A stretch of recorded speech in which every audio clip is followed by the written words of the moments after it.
नमस्कार, मी सुमित शंकर सावंत आणि तुम्ही पाहताय TV9 मराठी। या बातमीपत्रात बरेच महत्त्वाच्या बातम्या आपल्याला बघायच्या आहेत। सुरुवातीची एक महत्त्वाची बातमी मुंबईतून। अंगणवाडी सेविकांचा आज मुंबईच्या आझाद मैदानावर महामोर्चा आयोजित करण्यात आला आहे। अंगणवाडी सेविकांचा आपल्या प्रलंबित मागण्यांसाठी आज महामोर्चा आयोजित करण्यात आला आहे। उद्धव ठाकरे अंगणवाडी सेविकांची दुपारी आज भेट घेणार आहेत। दुपारी 2 वाजता उद्धव ठाकरे आझाद मैदानावर येतील आणि त्या ठिकाणी त्या सगळ्या अंगणवाडी सेविकांची उद्धव ठाकरे भेट घेणार आहेत। अनेक मागण्या आहेत या सगळ्या अंगणवाडी सेविकांच्या आणि त्या संदर्भातली ही भेट असेल। कृष्णा सोनारवाडकर माझे सहकारी आपल्यासोबत थेट जोडले गेलेत। कृष्णा, आझाद मैदानावर या मोर्चाला सुरुवात झालेली आहे। उद्धव ठाकरे देखील भेट देणार आहेत।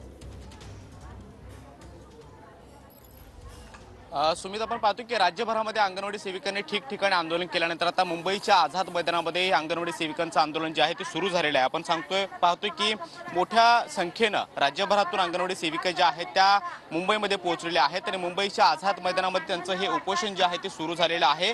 ग्रॅज्युएटी वेतन असेल किंवा शासकीय दर्जा असेल अशा काही मागण्या आहेत। त्या मागण्यांसंदर्भात अंगणवाडी सेविका मुंबईच्या आझाद मैदानामध्ये एकवटलेल्या आहेत आणि सरकारनं आमचं म्हणणं ऐकून घ्यावं आणि आम्हाला आमचा हक्क द्यावा अशा पद्धतीची मागणी या सगळ्या अंगणवाडी सेविकांनी केलेली आहे।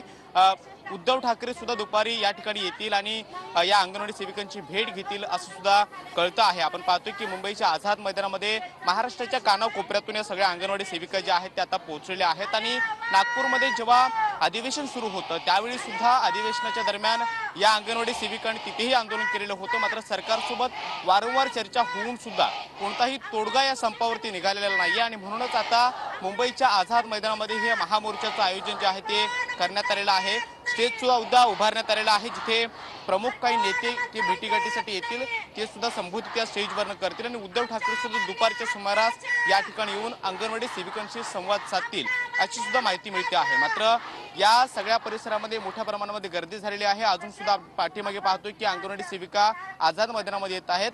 महाराष्ट्राच्या वेगवेगळ्या जिल्ह्यामधून वेगवेगळ्या कानाकोपऱ्यामधून संपाची भूमिका घेतल्यानंतर अंगणवाडी सेविकांनी मुंबई गाठलेली आहे आणि मुंबईमध्ये ग्रॅज्युएटी वेतन त्याचबरोबर मासिक वेतन जे आहे किंवा त्यांच्या कामाला शासकीय दर्जा जे आहे अशी काही मागण्या आहेत त्या आता सरकारसमोर त्या मांडतायत। महाविकास आघाडी सरकार होतं तेव्हा सुद्धा या मागण्या त्यांनी लावून धरलेल्या होत्या मात्र त्यांच्या मागण्या मान्य होत नाहीयेत। त्यासाठीच हे आंदोलनाचं हत्यार खूप असलेलं आहे। धन्यवाद तुम्ही दिलेल्या सविस्तर माहितीसाठी कृष्णा।